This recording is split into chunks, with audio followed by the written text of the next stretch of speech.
Check the mic and make sure it sound right, boys. Welcome to Red Storm Chasers. I'm Vincent here with Craig and Nick. On this episode, we'll discuss the Stony Brook win to start the season, and we'll look ahead to the Michigan matchup as well as the Charleston Classic. Guys, nice way to start the season. How's everybody doing so far today? I mean, it feels nice to be 1-0. It feels nice to have St. John's basketball back in our lives and something to worry about and think about, basically at all times. I'm doing fantastic. There's nothing like the start of the seaseason. The beginning of the basketball season it's like Christmas, especially right at the beginning of November. Our family, we're into politics, so it's also a little Christmas for us because we like to pay attention to all the races. So True. I don't know. I kind of like the start of conference play better. Do you? I do. See, I think I could tell you betting wise, this is the best time of the year. Oh, well, They don't that's understand fair. what's up. No, that's Lines fair. are That's ready. fair. Lines are a mess. But also, there's not many big games right now. That's the thing. There's a lot of bad because they not moved bad, the man. start of the season up. It's not that much up. At one point it was later. Now it was Veterans Day for a long time, the 11th. Now they moved it up to the kind of the Tuesday. This first week is always kind of not as exciting, right? Because a lot of the tournaments start next week, Right. which is where you get the bigger matchups, and for sure. those are good. I do Starting like next that. week, yeah. Thanksgiving week is really a great week. What was that? What is it? I said starting this week. You guys both Starting this week. No, that's what I said. I said start this week. I was correcting myself. Oh, I was my apologize. bad. Thanksgiving week is when most of the tournaments are, and that's a really good week of college basketball. Yeah. Feast week. Feast They call week, it. exactly. That is that is a good great week. name. That's a good week. But I think the sort of conference play for me is a little more exciting than not this. I mean, the start of the season is exciting. I feel like that's the start of the grind. Especially yeah, in the right. Big East, right? Well, that's the Everything gets start a of the lot that's the start of the tougher. more important games, if you will. For sure. Yeah.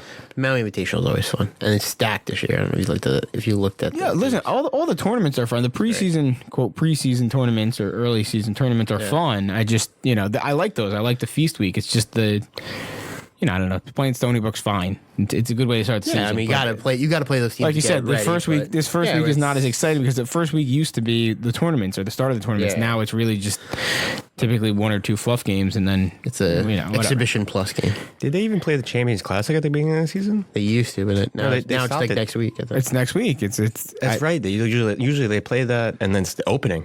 That's usually opening night. right, but everything shifted, so they've now moved it. No, I feel like even last season though. No, they didn't, because last year it started on Tuesday. They don't do it on Tuesday. Nah, yeah. Now that the season starts on Monday and Tuesday, they don't do it then. They want to do it on the They wanna do it on a weekend. weekend. Yeah. And they don't really want to compete with college basketball. I think they do it on Friday. I don't remember. I don't remember. You I mean college think football. it's Friday. I'm sorry, college football. Yeah, I think they do it on Friday. Anyway, neither here nor there. But we're not in the Champions Classic, so that doesn't really matter when it is. One day. Yeah. Now that we have Rick Pitino, we'll be there one day. The Rick Pitino Classic. We'd like to play in a Rick Pitino Classic. It's all the teams he's coached. It's just a 4-game tournament of all the teams he's coached. That would actually be pretty cool. Yeah, it actually would be, but not a bad. The trophy is just a statue of him. A statue of Rick Pitino.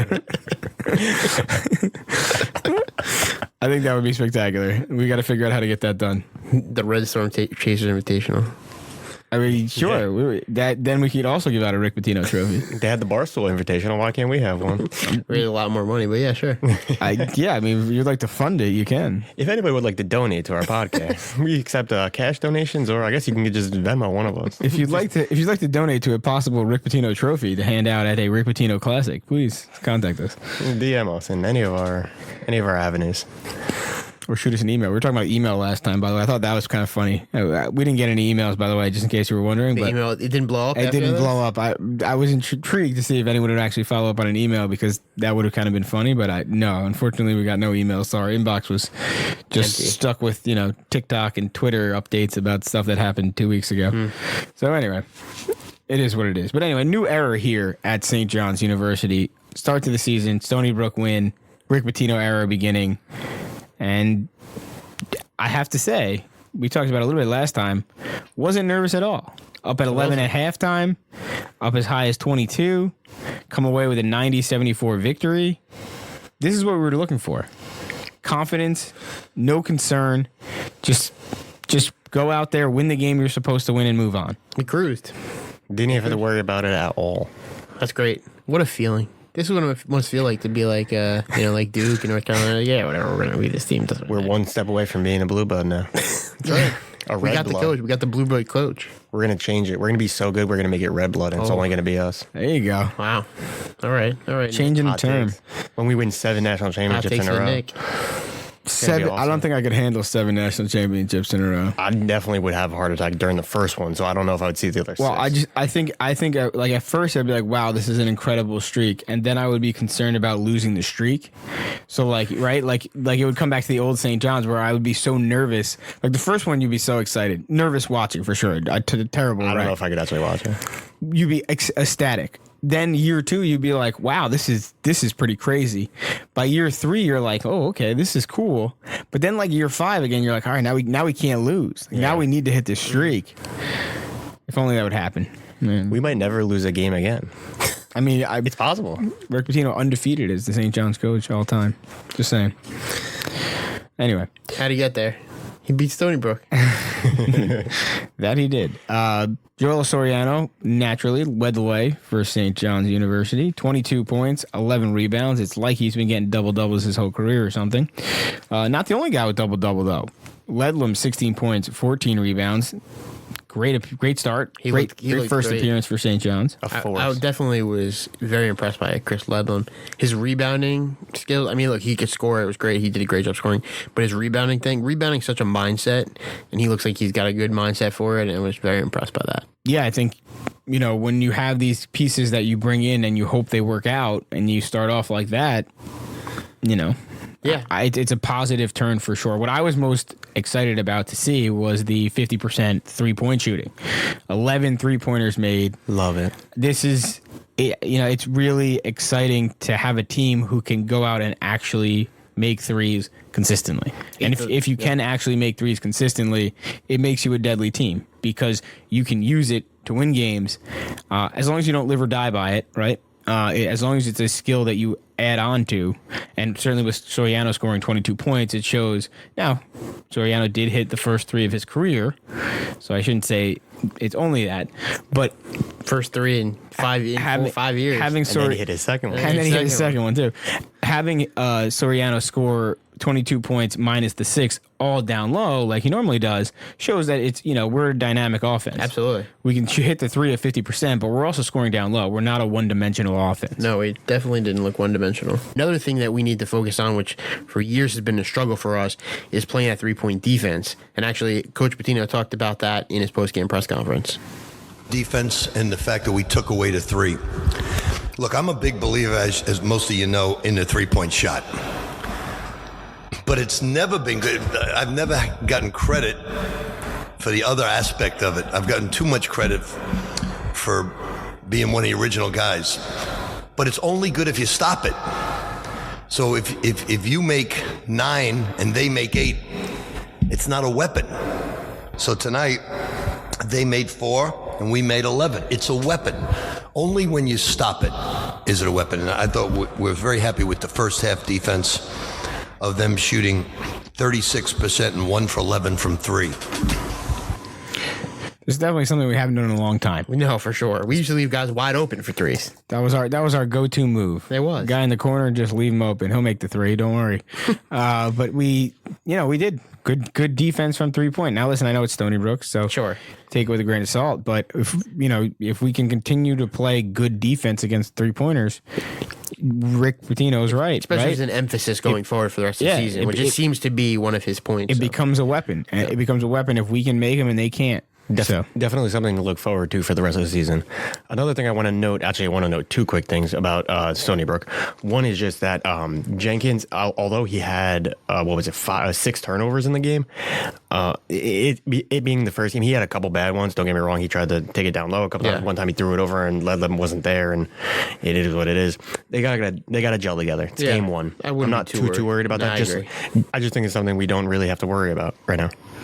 Just like that loss to Pace in the exhibition game that everyone continues to talk about. Yeah, we're passionate. We're passionate. We get worried about things. Yeah, I guess. It's just, I don't know. Exhibition games don't mean anything. I get it. And now listen, I understand it's now it's now 2 games back, right? Theoretically, because we played Stony Brook, but he's got a question in the post-game press conference about, after the loss to Stony Brook, after the loss to Pace, it's an exhibition game, right? You don't go at them the same way. It's a huge game for Pace, right? Pace is going to play like it's their Super Bowl because they have a shot at beating St. John's.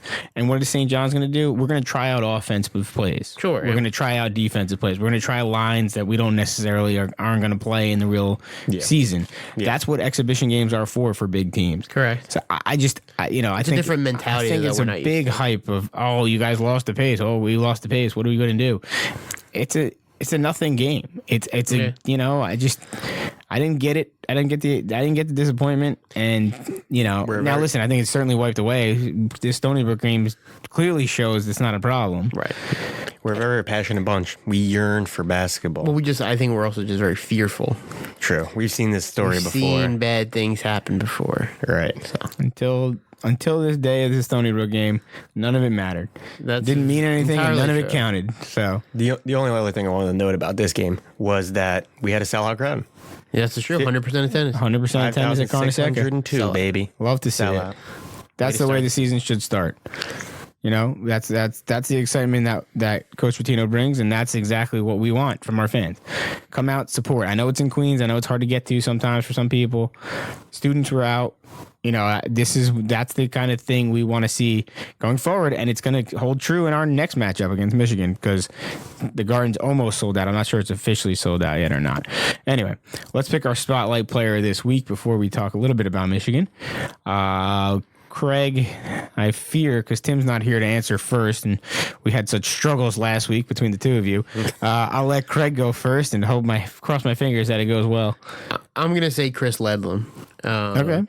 Mostly because, we know Joel. I guess just Joel Soriano, but Chris Ledlum, I like his rebounding ability. That's what I'm going to go with. I appreciate you not going chalk. Nick, what do you got? I'm also not going to go chalk. I'll leave that up to you, Vincent. I'm going to go with Jenkins on this one. He had 17 points, 7 rebounds, 8 assists, almost had a triple-double. He almost had a quadruple-double because he had 6 turnovers, but we almost had a triple-double. A unique triple-double. I'm not going either of those guys, and I'm not going Joel Soriano. Wow, no votes for Joel. I'm going to go for Joel. It's because Tim's not here. Tim always votes for Joel Soriano. I was going to say, maybe I will vote for Joel Soriano. I missed double-double. I'm going to vote for Jordan Dingle. Jordan Dingle had 13 points off the bench. He actually played more minutes than both Conway and Aline. But it was exciting to see him play. He was the second highest scorer in college basketball last year, and proved certainly that he's able to score in an offense where other people are scoring, which could be a problem, right? He was the only guy at Penn who he was given the ball all the time. He was due with the duties of, I have to score all the time. He doesn't have that here, and it was a question of, if you're not getting the ball as much or if you're in an offense that's not centered around you, can you still play? And Jordan Dingle showed with his 13 points that I can be a team player as much as I can be the main guy. I'm very excited to see him the rest of the season. He's one of I'm looking at everybody on this team. I'm hoping that everybody does amazing, but I really want to see how he progresses this season. Yeah, I think also that was the nice part about the Stony Brook game. It was good to see all the guys in the court and get a little bit of a feel for them. We heard these names, we've seen them play in other places, but that kind of stuff. But see them on the court together, see what they can do, start getting a feel for them in terms of the way they play. They're still getting used to the names. I got to be honest. When you're out there and you obviously you know all the names, but when you see it in action, right, and you got to remember who's number what. You got to figure the numbers. Just right now, it's just only early season. It's a game one. You look at it, and you go, that's. And you're like, I'm pretty sure. A lot of new guys. Pretty sure that's Jordan Dingle. A lot of new guys. Pulling up the roster on your phone. That's it. Yeah, that's for it. Sure. A lot of phone scrolling. Anyway, that was the one game we had this past week. So we didn't pick a spotlight player. We have to have a solution. We can't. It's a three-way tie. So the answer is just got to be Joel Soriano. Yeah, it's Joel Soriano. It's the only logical solution. Tim would have picked He's just by default. Yeah. We look at his numbers. When there's a three-way tie, we just go with it. Sure. We pick somebody else. Yeah. I don't know. I think we go with no spotlight player. Oh, that's co spotlight player. No co. We don't do co. No ties. We do no. There's no ties. No ties. If we can't come to a consensus agreement, the answer is there is no spotlight player. You know why? Everyone's a star, Nick. Everyone's a star. They're all stars this week. Moving on to that was obviously the only game our last week. Moving on to our next matchup, big one. First one in the Garden. Coach Pitino returning to coach at Madison Square Garden as St. John's head coach. This is really what we've all been waiting for. The Stony Brook Rain was nice. It was great. Selling out Carnesecca is incredible. Appetizer. That's really all it was. This is the moment, right? Absolutely. Madison Square Garden, Monday night.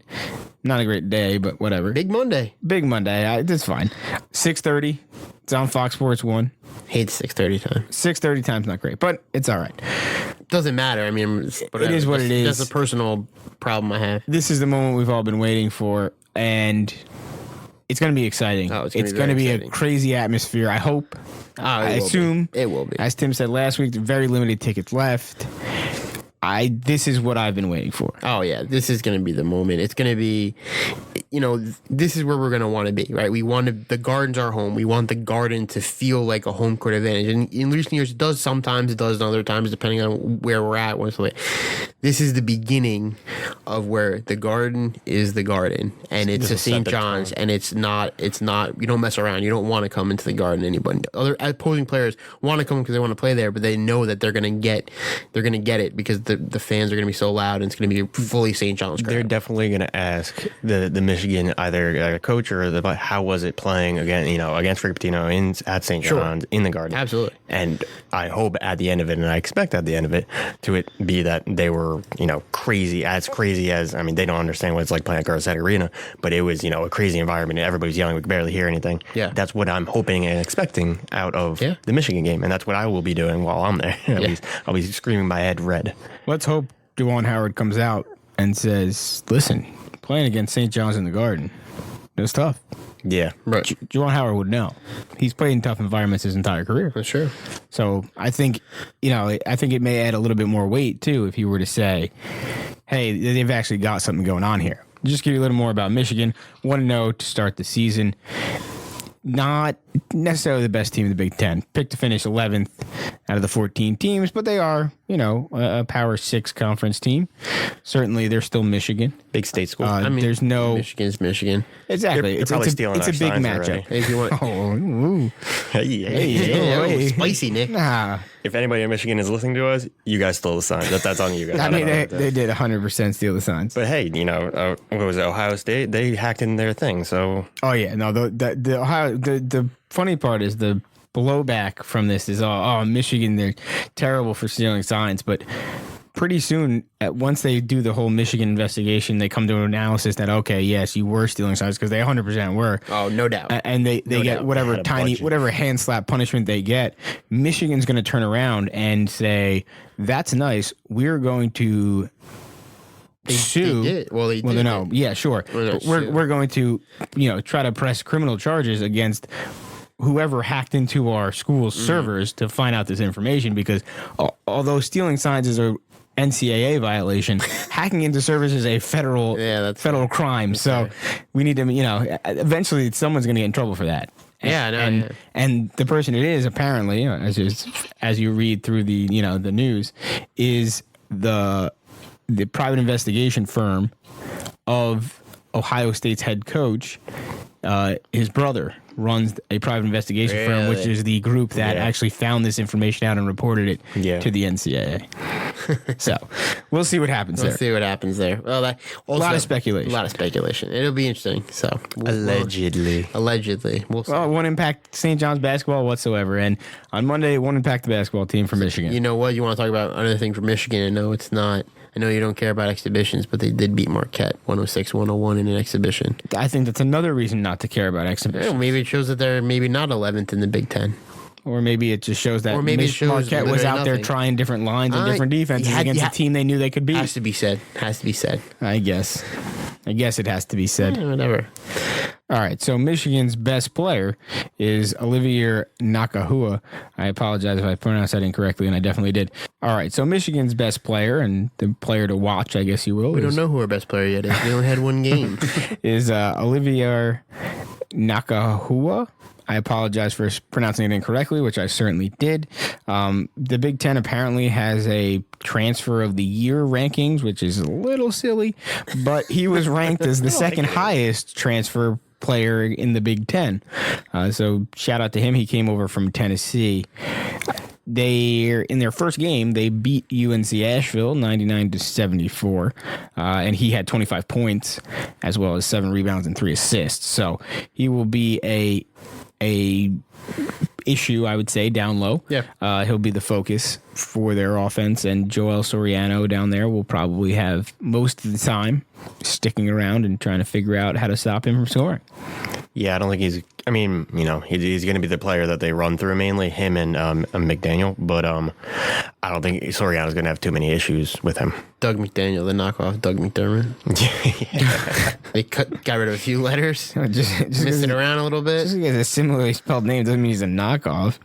Although he spells his name differently. It's D-U-G. Yeah, that's It's a weird. Doug. That's a weird way to spell Doug. Doug. I'm not gonna lie. Doug. He dug a hole. Like holes. Like he's dug a... No, Holes. What a sad movie. Anyway. Sad book. It's all sad. It's a terribly sad book, but, you know. Zero's made a career out of it. He's back on social media now. I like that you didn't even know the guy's real name.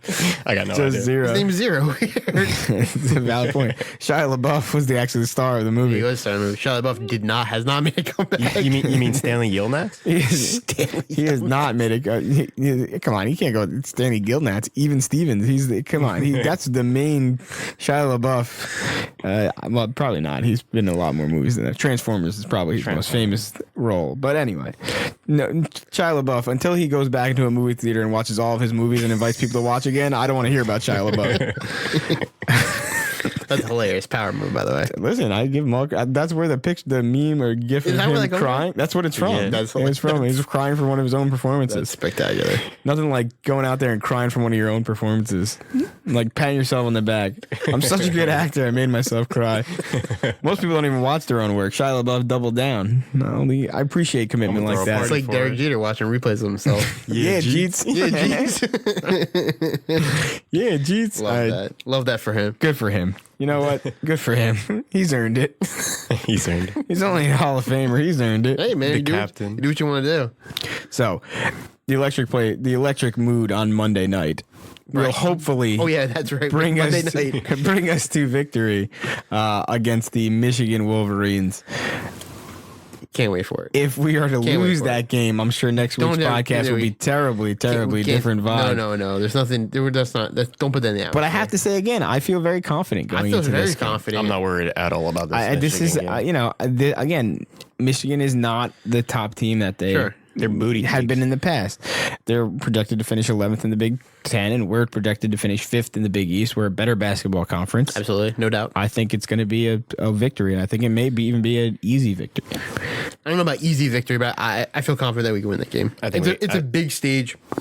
It's a huge thing. There's a lot of emotion tied into this.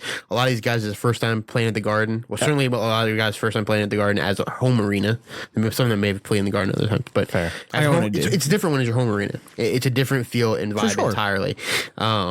So I think I think it's gonna be a big night. I think we handle them well. I think it's never really in question. I think we're in the driver's seat the whole time. I like that. I hope so. I like the positivity. I kind of feel the same way.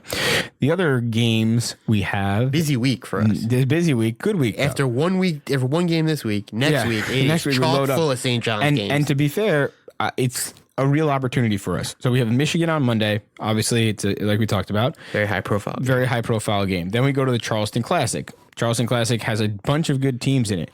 North Texas won the Conference USA last year. They're no joke. They're a solid school, solid mid-major school. I like our chances against them. I'm not saying I'm concerned, but that's another game where you go in and you go, we're better than them, we should win. Yeah. What happens from there is the opportunities in that this tournament offers. So we'll play the winner of the Dayton LSU game.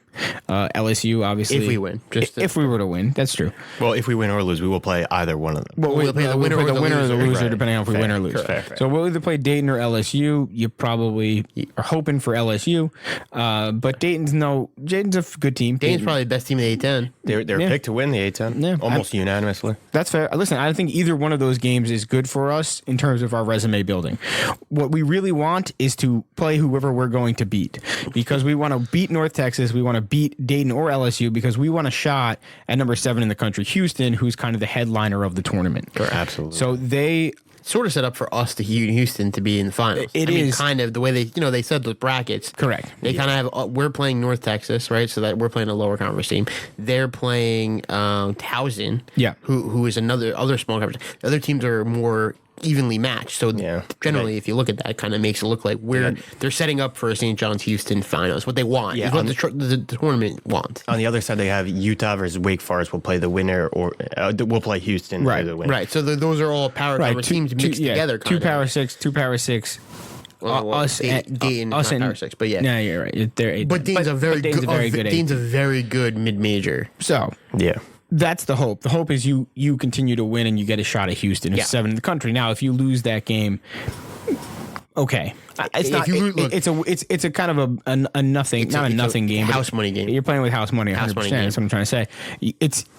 You come away, but you got a shot at a big victory. Oh yeah, I mean, if you do that, we're ranked. The AP votes will flow in. Well, if we could get, I mean, I know LSU is a bigger name, but Dayton is a solid team. If we Dayton can might actually be a better game. Dayton's a better game, and they're definitely going to be in the talks during March. So the funny thing is exactly this: LSU is a sexier win at this point in the season, where if you have wins against North Texas, LSU, and Houston, right, people are going, oh, these guys are really good. So the AP votes are going to be higher.